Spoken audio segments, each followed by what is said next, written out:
Welcome to MS classes में के are Jat लेके आया हूँ आप लोगों के लिए ज्योग्राफी की एक स्पेशल क्लास है जिसमें आज अपन पढ़ने वाले हैं जनसंख्या वितरण घनत्व एवं वृद्धि।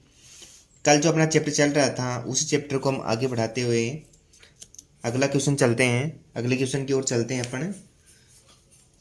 कल अपन ने कर लिया था जनसंख्या घनत्व का सूत्र ज्ञात कर, मतलब किस प्रकार का था, किस प्रकार जनसंख्या का सूत्र ज्ञात किया जा सकता था, इन सब के बारे में अपन ने चर्चा कर ली थी। आज अपन बात करने वाले हैं इसी पार्ट के अंदर वस्तुनिष्ठ क्वेश्चन और लघुतरात्मक क्वेश्चन जो चल रहे थे उनकी बात करेंगे। तो नेक्स्ट क्वेश्चन आज चलेंगे अपन जापान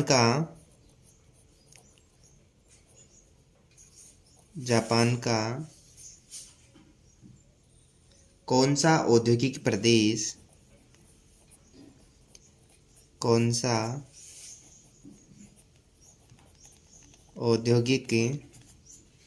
प्रदेश घना बसा है।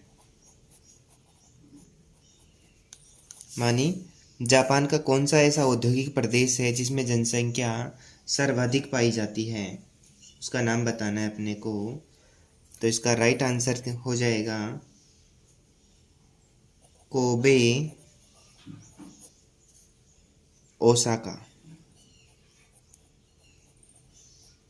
जापान का जो कोबे ओसाका प्रदेश है, उद्योग धंधों की अधिकता के कारण वहाँ जनसंख्या का संकेंद्रण भी सर्वाधिक मिल जाता है, क्योंकि वहाँ उद्योग धंधे ज़्यादा हैं तो उनमें काम करने वाले मजदूरों की संख्या भी क्या है उधर ज़्यादा है, या फिर उन उद्योग धंधों से लाभान्वित होने वाले जो जनसंख्या है या जो भी भौतिक सुख सुविधा या भौतिक साधन जो भी उपलब्ध होने की वजह से वहाँ जनसंख्या का बसाव सर्वाधिक मिलता है।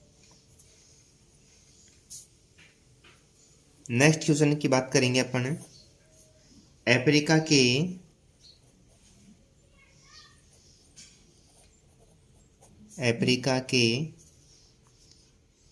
एक खनिज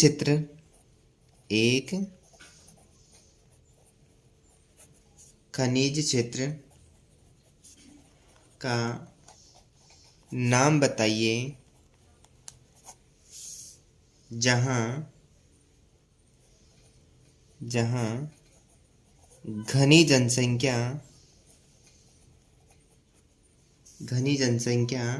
पाई जाती है। यानी अफ्रीका का एक ऐसा खनिज क्षेत्र का नाम बताना है अपने को जहाँ पे जनसंख्या सर्वाधिक पाई जाती है। तो इसका राइट आंसर हो जाएगा कटंगा जाम्बिया। कौन सा क्षेत्र है ये? तांबा क्षेत्र है, तांबा क्षेत्र, कटंगा जाम्बिया अफ्रीका में पड़ता है। ये यहाँ से तांबा का उत्पादन किया जाता है जिसकी वजह से यहाँ जनसंख्या सर्वाधिक मात्रा में पाई जाती है। अब नेक्स्ट क्वेश्चन की बात करते हैं जो बहुत ही इंपॉर्टेंट है परीक्षा की दृष्टि से। 99% पूछने की संभावना है इस बार। विश्व जनसंख्या में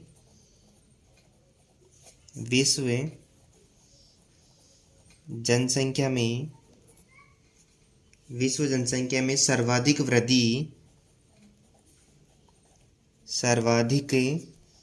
वृद्धि किस प्रकार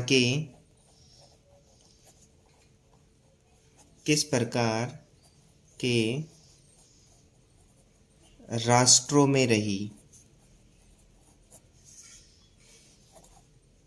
किस प्रकार के राष्ट्रों में रही है कि विश्व में जो जनसंख्या की सर्वाधिक वृद्धि है किस प्रकार के राष्ट्रों में रही, ये अपने को बताना है। ठीक है, तो विश्व में जनसंख्या में सर्वाधिक वृद्धि दो प्रकार के देशों में देखने को मिलती है अपने को, एक तो विकासशील और एक विकसित। विकासशील एवं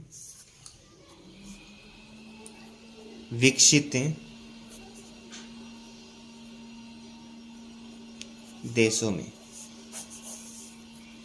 ठीक है, तो विश्व में जनसंख्या में सर्वाधिक वृद्धि या तो विकासशील देश और विकसित देश, इन दोनों प्रकार के देशों के अंदर जनसंख्या की सर्वाधिक वृद्धि देखने को मिलती है।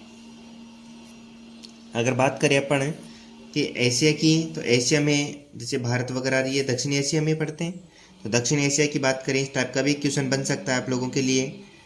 दक्षिणी दक्षिणी एशिया के, इस प्रकार के प्रश्न परीक्षा में अधिकतर आते ही रहते हैं, इसलिए थोड़ा सा ध्यान रखना।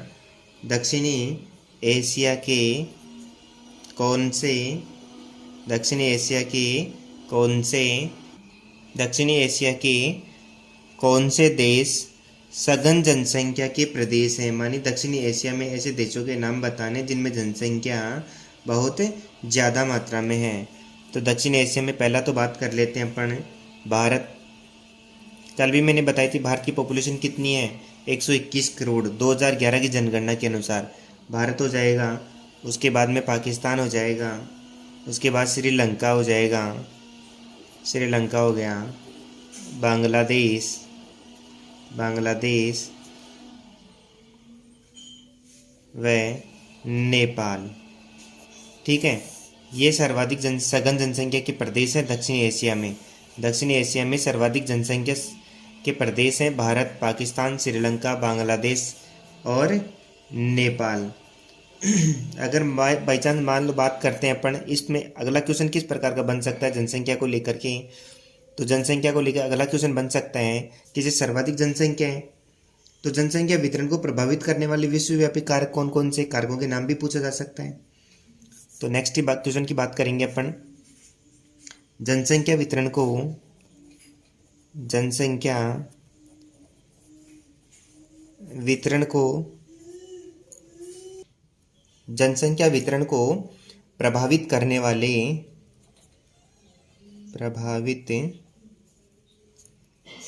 करने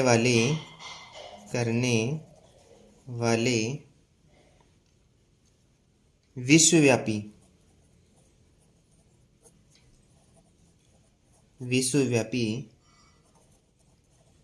कारक बताइए।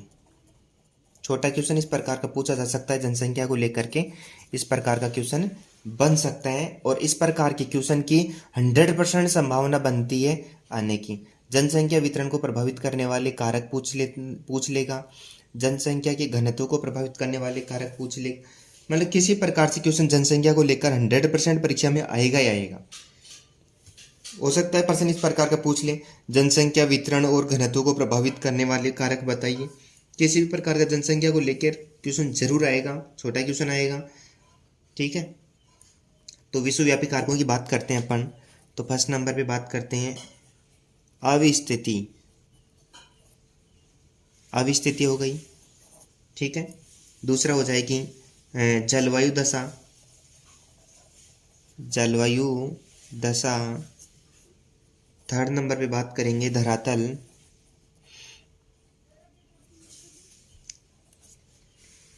ठीक है, तो धरातल हो जाएगा थर्ड नंबर पे। नंबर फोर्थ की बात करें अपन, तो समुद्र तल से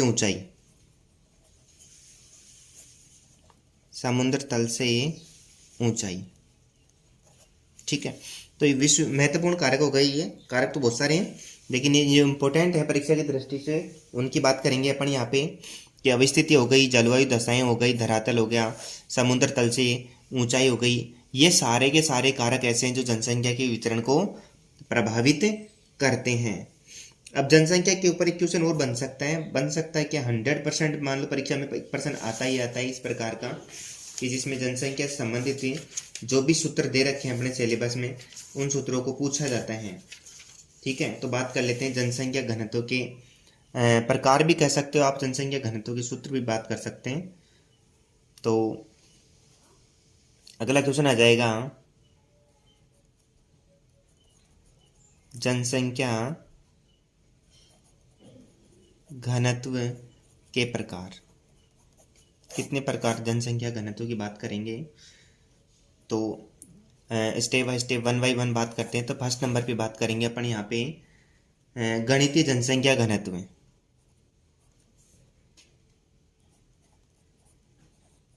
गणितीय जनसंख्या घनत्व की अगर बात करें, गणितीय जनसंख्या घनत्व इसको सामान्य तौर पे जनसंख्या घनत्व भी आप कह सकते हो। कई बच्चे कंफ्यूज हो जाते हैं गणितीय शब्द लगते ही, तो गणितीय शब्द लगते ही कंफ्यूज होने की जरूरत नहीं है। जनसंख्या घनत्व की बात करेंगे तो गणितीय जनसंख्या घनत्व कह दो चाहे जनसंख्या घनत्व कह दो, ठीक है। इसको ज्ञात करने के लिए सबसे पहले सूत्र की बात करेंगे। तो जनसंख्या घनत्व मानी गणितीय जनसंख्या घनत्व बराबर कुल जनसंख्या बटा कुल क्षेत्रफल, ठीक है। इसका सूत्र गणितीय घनत्व का सूत्र कह सकते हो, गणितीय जनसंख्या घनत्व का सूत्र कह सकते हो। जनसंख्या घनत्व का सूत्र तीन प्रकार से इस प्रश्न को पूछा जा सकता है: गणितीय घनत्व, जनसंख्या घनत्व, गणितीय जनसंख्या घनत्व। तो याद रखना इसका सूत्र कुल जनसंख्या बटा कुल क्षेत्रफल, कुल जनसंख्या बटा कुल क्षेत्रफल। देखो इसके बारे में एक बेसिक सी मतलब बता देता हूँ आप लोगों को, गणितीय जनसंख्या घनत्व क्या होता है। जनसंख्या के जमाव की मात्रा की गणना करने का सबसे सरल तरीका से गणितीय जनसंख्या घनत्व को ही माना गया है।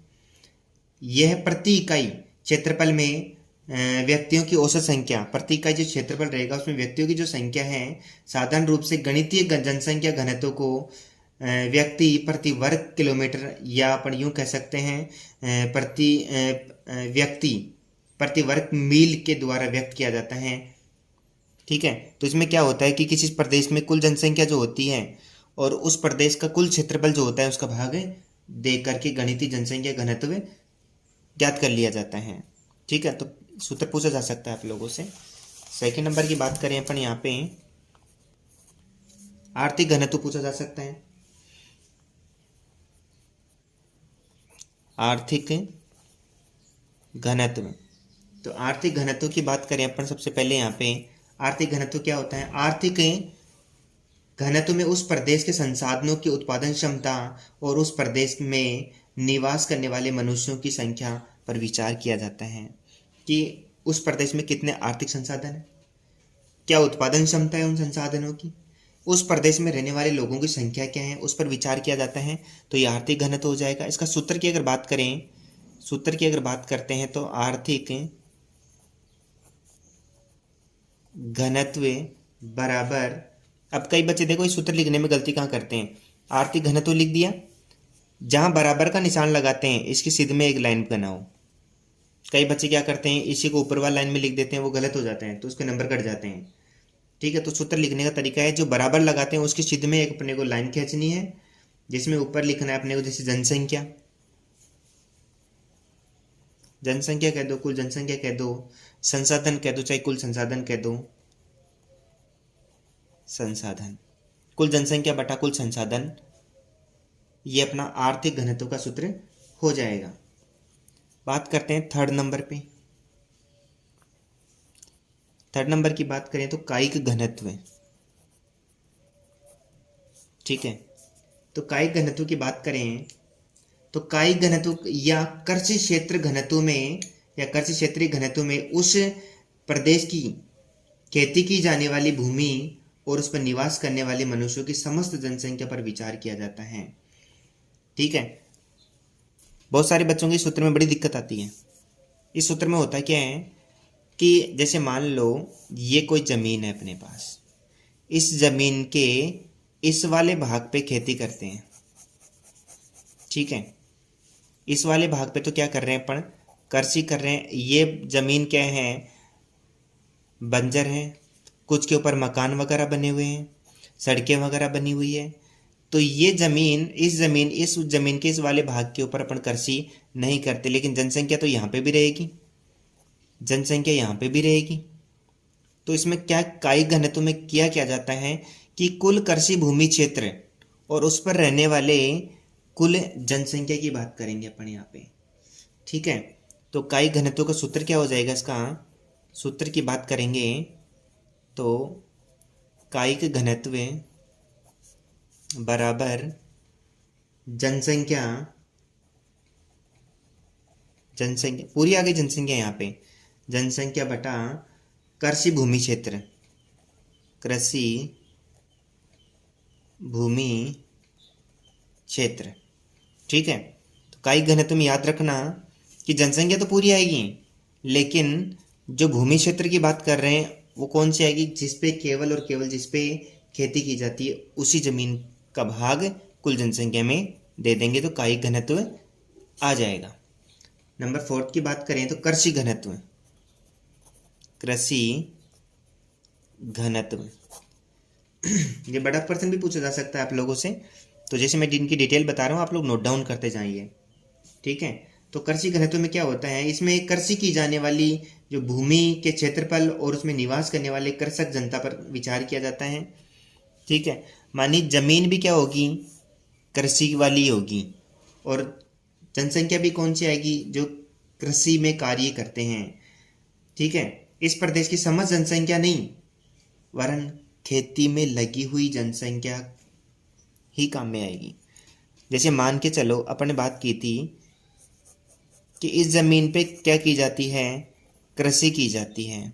ये ज़मीन क्या है, बंजर है, मकान बने हुए हैं, सड़कें वगैरह बनी हुई है, ठीक है। तो इस बार अपन पूरी पॉपुलेशन को नहीं लेंगे, इधर वाले को और इधर वाले को नहीं लेंगे, इधर जमीन भी यही लेंगे, मानी कुल कृषि भूमि क्षेत्र भी यही लेंगे। इस कुल कृषि भूमि क्षेत्र पर कितने लोग कार्यरत हैं, कितने लोग कार्य कर रहे हैं, मानी खेती में लगी हुई कुल जनसंख्या बटा खेती भूमि का क्षेत्रफल आ जाएगा इसका, ठीक है। तो याद रखना इसका सूत्र जो हो जाएगा, सूत्र में याद करेंगे अपन, कृषि घनत्व बराबर कृषक जनसंख्या, मानी खेती करने वाले लोगों की संख्या, बटा कृषि भूमि क्षेत्रफल। इस बार अपन ने क्या किया, इस जमीन को लिया केवल कुल कृषि भूमि क्षेत्र, और उस पर जो कृषक जो है, किसान कितने हैं या इस भूमि पे कितने लोग काम कर रहे हैं, उनकी कुल जनसंख्या की बात की है अपन ने, तो कृषि घनत्व आ गया। नंबर 5 की बात करेंगे अपन, पोषण घनत्व। पोषण घनत्व, पोषण घनत्व में आपको क्या लिखना है, इसमें खेती के भोज्य फसलों का के क्षेत्रफल का और उस प्रदेश की समस्त जनसंख्या का विचार किया जाता है। अब देखो, मान के चलो ये जमीन का ये वाला भाग है, इस पे खेती की जाती है, लेकिन इस खेती के भी इतने से भाग में केवल खाने पीने की चीज़ें उगाई जाती है, मानी भोज्य फसल जिनको अपन कह सकते हैं, ठीक है। एक तो होती है जैसे नकदी फसल हो गई, है ना, एक होती है भोज्य मानी खाने पीने की चीज़ें, वो नहीं जो मार्केट में बेच के आते हैं, ठीक है।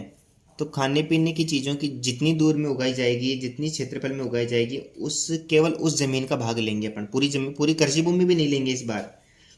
कृषि भूमि में जो भोज्य फसलों का क्षेत्रफल है उनकी बात करेंगे, ठीक है, और इसके अंदर लगी हुई जनसंख्या की बात करेंगे। तो सूत्र क्या हो जाएगा इसका, अगर सूत्र की बात करें, पोषण घनत्व बराबर जनसंख्या बटा भोज्य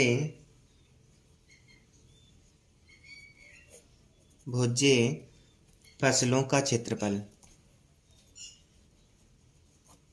तो इस प्रकार से 5 इंपॉर्टेंट सूत्र थे, ठीक है। तो जनसंख्या घनत्व के प्रकार भी यही है, इनकी विधि अगर पूछ ले कि जनसंख्या घनत्व से आप क्या समझते हो, तो ये तो पता है आप लोगों को, प्रति वर्ग किलोमीटर क्षेत्र पर रहने वाले लोगों की संख्या को ही अपन क्या कहते हैं, जनसंख्या घनत्व कहते हैं। पर्सन आगे पूछ ले जनसंख्या घनत्व के प्रकारों का वर्णन कीजिए, तो ये सारे प्रकार हो गए, ये सारे क्या हो गए, प्रकार हो गए।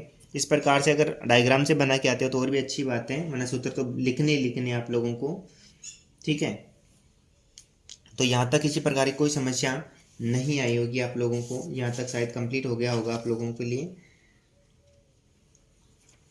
इसमें एक क्वेश्चन और है, अगर बात करें कि बड़ी स्तर पे देखा जाए तो विश्व में जनसंख्या घनत्व को प्रभावित करने वाले कारक, इंपॉर्टेंट क्वेश्चन है कि विश्व जनसंख्या घनत्व को प्रभावित करने वाले कारक, जो भी हाल ही में 2020 में आया हुआ था क्वेश्चन, ठीक है। तो इनकी बात कर लेता हूं मैं। अगले क्वेश्चन की बात करें तो विश्व में जनसंख्या घनत्व को विश्व में जनसंख्या घनत्व को प्रभावित करने वाले कारकों की व्याख्या कीजिए। इस प्रकार का क्वेश्चन ये 2020 में पूछा हुआ है। इस प्रकार का क्वेश्चन 2020 में पूछा हुआ है, रिपीट भी हो सकता है। ये क्वेश्चन इंपॉर्टेंट है इसलिए ये रिपीट हो सकता है, इस बार पूरे चांस बनते हैं इसके। ठीक है, तो विश्व में जो जनसंख्या है उसका जो घनत्व है उसको प्रभावित करने वाले कारकों की बात करें तो फर्स्ट नंबर पे बात करेंगे खनिज। ठीक है, खनिज की बात करें अगर अपन तो खनिजों में जो खनिज निक्षेपों से जो भी युक्त जो क्षेत्र होते हैं, मानी जिन क्षेत्रों में खनिज संसाधन ज़्यादा मात्रा में पाए जाते हैं वहाँ उद्योग धंधे ज़्यादा विकसित हो जाते हैं। जैसे मैं बोल रहा हूँ वैसे वैसे आप लोगों को लिखना है कि जिन क्षेत्रों में खनिज संसाधन प्रचुर मात्रा में पाए जाते हैं, माने बहुत ज़्यादा मात्रा में पाए जाते हैं, वहाँ औद्योगिक गतिविधियाँ उत्पन्न हो जाती है। औद्योगिक गतिविधियाँ उत्पन्न हो जाएगी तो वहाँ रोजगार लोगों को मिलेगा। ठीक है, रोजगार लोगों को मिलेगा तो इनमें काम करने वाले जो रोजगार प्राप्त करने वाले जो भी व्यक्ति हैं वो कुशल भी होंगे, अकुशल भी होंगे। ठीक है, कुशल और अकुशल दोनों मिलाकर के जनसंख्या को वहाँ बढ़ा देंगे। ठीक है, दोनों को वहाँ बढ़ा देंगे। मानिए जो कुशल जनसंख्या भी पहुँचेगी, अर्धकुशल भी पहुँचेगी, अकुशल जनसंख्या भी वहाँ पहुँचेगी और वहाँ की जनसंख्या को बढ़ा देगी। इसका उदाहरण लिख सकते हो कटंगा तांबा पेटी अफ्रीका, इससे अच्छा उदाहरण और कोई नहीं है। ठीक है, नंबर सेकंड की बात करेंगे अपन यहाँ नगरीकरण। ठीक है, नगरीकरण की बात करें तो जैसे मैं बोल रहा हूँ वैसे वैसे आप लोग नोट डाउन करते जाना। ठीक है, नगरों में क्या होता है और रोजगार अच्छा खासा मिल जाता है, रोजगार के बहुत ही अच्छे अवसर मिल जाते हैं, शैक्षणिक गतिविधियाँ वहाँ बहुत अच्छी होती हैं, चिकित्सा सुविधाएं भी बहुत अच्छी होती है नगरों में, परिवहन और संचार के भी साधन बहुत अच्छे मिल जाते हैं। अच्छी नगरीय सुविधाएं तथा नगरीय जीवन का आकर्षण लोगों को नगरों की ओर खींचता है और नगरों की जनसंख्या बढ़ जाती है। नगरों की जनसंख्या बढ़ेगी तो नगरों का जनसंख्या घनत्व भी बढ़ जाएगा। रिपीट कर रहा हूँ, एक बार फिर से बोल रहा हूँ मैं, आप लोग नोट डाउन करते जाना कि नगरों में क्या होते हैं, रोजगार के अच्छे अवसर होते हैं, शैक्षणिक सुविधाएं भी अच्छी होती है, चिकित्सा सुविधाएं भी अच्छी होती है, परिवहन और संचार के साधन भी बहुत अच्छे होते हैं वहाँ पे। ठीक है, और अच्छी नगरीय सुविधाएं तथा नगरीय जीवन का आकर्षण लोगों को अपनी ओर क्या कर लेता है, आकर्षित कर लेता है। इससे नगरों की जनसंख्या बढ़ जाती है। नगरों की जनसंख्या बढ़ेगी तो नगरीय जनसंख्या घनत्व भी बढ़ जाएगा। थर्ड नंबर पे बात करें अपन औद्योगिकरण।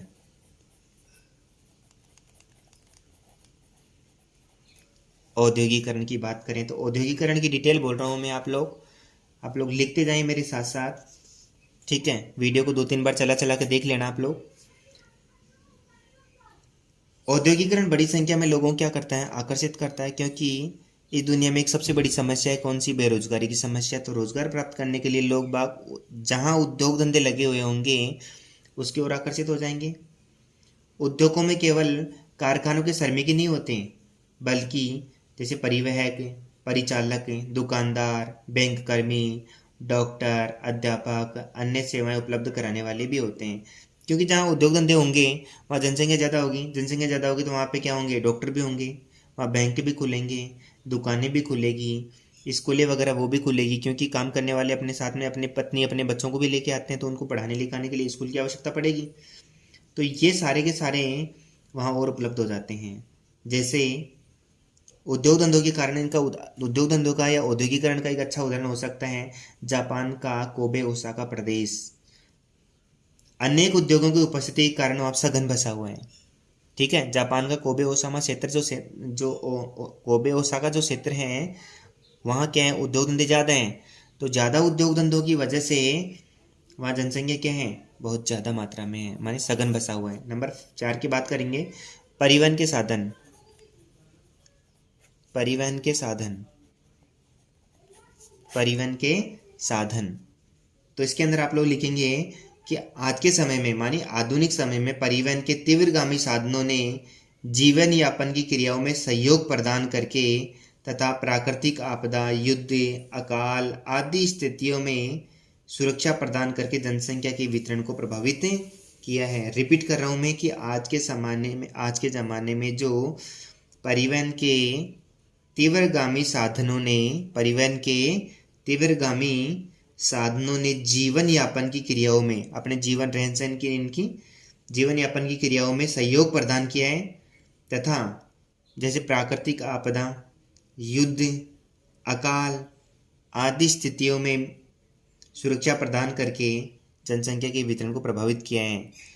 पहले तो क्या होता, शहर के आसपास ही बसे हुए होते थे परिवहन के साधनों के अभाव में, लेकिन आजकल परिवहन के इतने तीव्रगामी साधन हो गए कि एक दिन में एक कोने से दूसरे कोने तक आराम से पहुंचा जा सकता है। ठीक है, जैसे हवाई परिवहन वगैरह, जल परिवहन वगैरह, सड़क परिवहन वगैरह।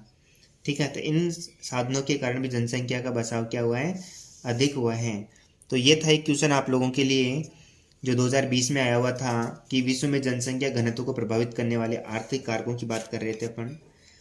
अब इससे रिलेटेड जो पार्ट है जनसंख्या का ही, विश्व जनसंख्या संरचना, इसका अध्ययन अपन कल करेंगे, जिसमें अपन पढ़ेंगे किस आयु वर्ग की बात करेंगे अपन, क्रियाशील जनसंख्या, आश्रित जनसंख्या, इनकी बात करेंगे। 100% साक्षरता वाले क्षेत्र की बात करेंगे अपन यहाँ पे। ठीक है, लिंग संरचना की बात करेंगे अपन यहाँ। ठीक है, लिंगानुपात वगैरह इन सभी की चर्चा करेंगे अपन कल के लेसन के अंदर। आज के लिए बस इतना ही। ठीक है, धन्यवाद।